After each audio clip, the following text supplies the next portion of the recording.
A vida cristã, como eu sempre afirmo aqui diante de vocês, e é claro do Brasil todo, que nos dá a oportunidade de entrar em suas casas nessa transmissão, ela é uma construção.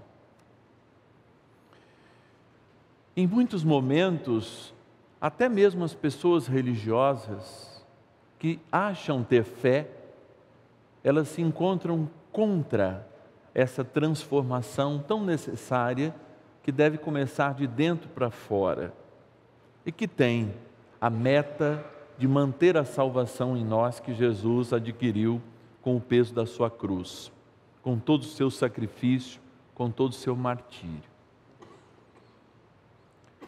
Muitos de nós, de fato, não foi acostumado a permitir-se dirigir espiritualmente pelo próprio Deus, pela palavra, achando que a fé, o ato simples de crer,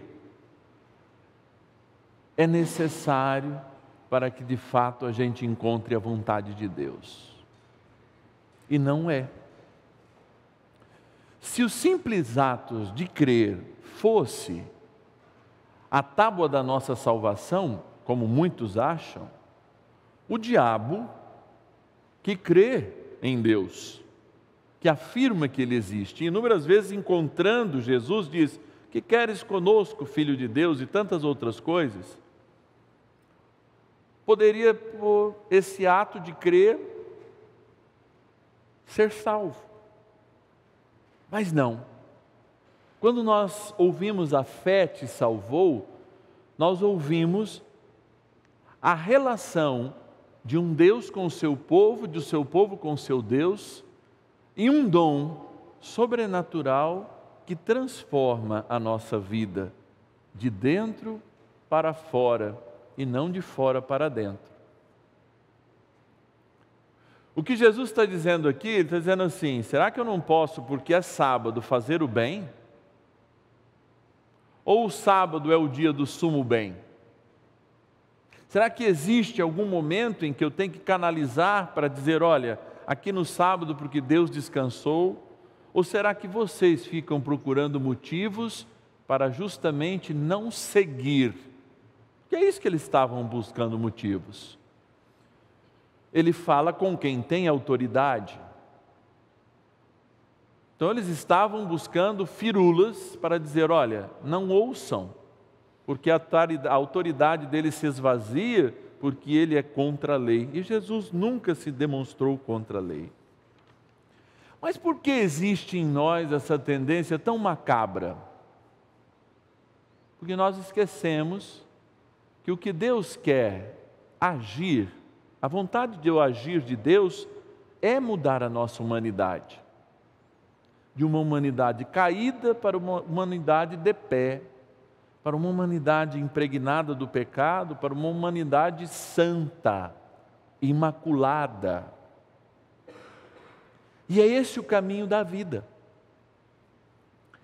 Quando lá no tempo de São Paulo, no tempo dos judeus daquela época, a celebração da Páscoa foi sempre celebrada com o pão ázimo, que era o pão sem fermento. Por que o pão era celebrado sem fermento? Porque havia pelo menos uma semana, a semana pascal, em que a farinha do trigo antigo ainda tinha sido ocupada nos pães antigos e fermentada. Mas já existia uma farinha nova, e essa farinha não poderia ser levedada com o fermento antigo. Lá na roça todo mundo conhece o fermento de litro, e talvez aqui, que é o fermento mais natural, que você coloca a farinha, água, e ela vai se transformando, gasificando, você põe um pouquinho de açúcar, não é? E tudo aquilo vai se transformando no fermento. Então o tempo geralmente de uma semana para que a farinha nova não fosse misturada com a farinha, com o fermento antigo, era o tempo da celebração dos pães ázimos. E era uma linda mensagem. Deixem-se fermentar pelo novo e não pelo velho. E o que São Paulo diz que é o fermento do velho? Essa potencialidade que a gente tem de trazer todas as coisas para o lado mal, inclusive uma cura aos sábados. Então é algo que sai do olhar humano, da existência humana, e torna aquilo que poderia evoluir como aquilo que é uma semente de maldade e de aversão. Esse é o fermento do passado, que a comunidade cristã tem que estar atenta para não viver, para não dar continuidade, porque Deus nos traz o novo. Mas o que é celebrar o novo a cada dia? Por exemplo, na Eucaristia, nós celebramos a Páscoa, o Seder, que é celebrado com um pão sem fermento, ou seja, de novo dizendo a mensagem para que a gente não alimente em nós aquilo que causa devassidão. Por quê, amados? Porque eu tenho que reconhecer a minha humanidade e o fermento da minha humanidade, que se trazido, ele vai trazer as coisas do passado e não o futuro, que é de Deus e é o céu para cada um de nós. Por isso é importante a gente saber o que é capaz de fazer o homem. Muitos de nós esquecem. Quem são os assassinos? São leões? Girafas? São leopardos os assassinos? Não. De onde saem os assassinatos? Vão dizer a própria palavra de Deus, de dentro de nós. De onde sai a falta de perdão? De onde saem as brigas? De onde sai o rancor? Sai de dentro? A gente toma uma pílula? A gente toma a Eucaristia e fica rancoroso? Ou é o contrário? A nossa natureza fermenta, leveda esse tipo de atitude. E é por isso que, para reconhecer a misericórdia de Deus, antes a gente tem que reconhecer a nossa miséria. Não que a gente não seja capaz de ser levedado com o novo, somos. Quando deixamos de ser o velho homem, assumimos a nossa natureza espiritual, mas queremos parecer com Deus, que é o perfeito, e o modelo é o perfeito, e o modelo é o Evangelho. Mas nós temos que olhar todos os dias para nos policiar. Se esse fermento de humanidade ainda não faz mais sentido na nossa vida do que o fermento da salvação, que depois dos pães ázimos vai fazer o nosso pão crescer, não inchar, mas vai fazer com que a levedura de fato nos torne mais santos e a gente a cada dia dê menos espaços para as coisas que de fato trazem o mal para a gente. Então, se é um ser humano que assassina, eu tenho potencial para assassinar. Se é um ser humano que rouba, eu tenho potencial para roubar. Se é um ser humano que cobiça as coisas alheias, eu tenho potencial para cobiçar as coisas alheias.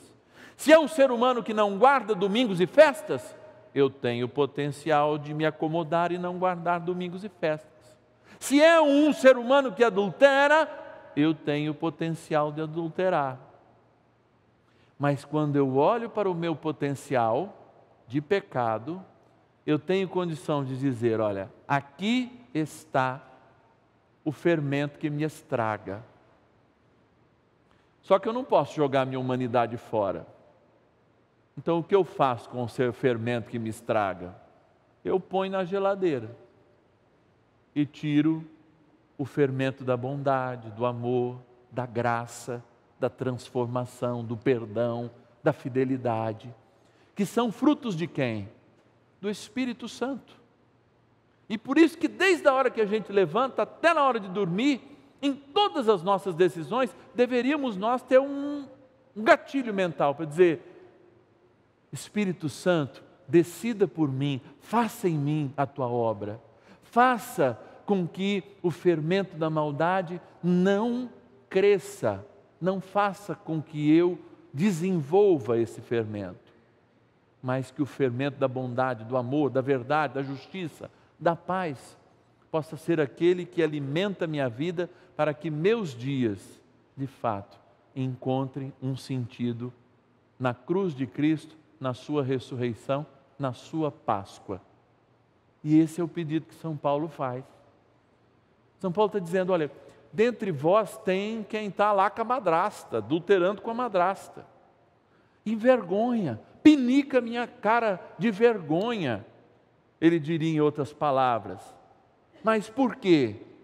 Porque vós assumiram ser de Cristo, mas ainda se alimentam com o fermento de antigamente, com as amizades de antigamente, com a música de antigamente, com a literatura de antigamente, com os sites de antigamente, a gente se alimenta. E uma coisa é um resultado certo.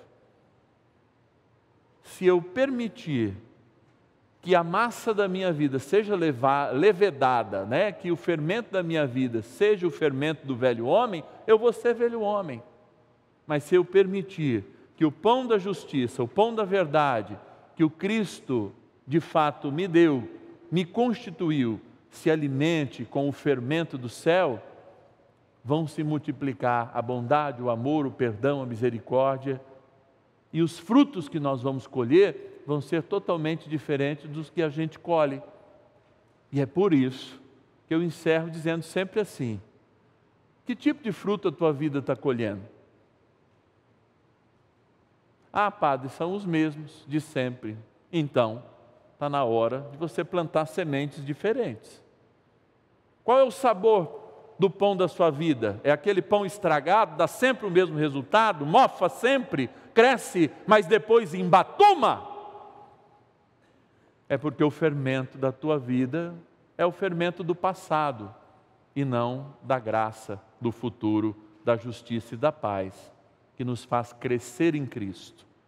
E alimentando-nos com Ele, o pão da vida, nos faz cada dia mais estar perto do céu. Cada um de nós precisa avaliar com muita profundidade a própria vida, a própria espiritualidade e, repito, a própria fé. Uma fé sem transformação não é uma fé em Cristo. É um simples crer. Como alguém que na rua fala assim, eu creio em Deus. Faz o sinal da cruz a hora que passa na igreja, mas não muda de vida. Não. O fermento do velho homem não cabe na nova criação. E eu e você, desde o batismo, somos novas criaturas. Filhos no Filho. E assim, até o céu, a gente vai disputar, brigar e estar nessa guerra, mas sabendo sempre que a gente sai vitorioso quando escolhe o fermento certo para fazer crescer nossas vidas. Louvado seja nosso Senhor Jesus Cristo. Para sempre seja louvado.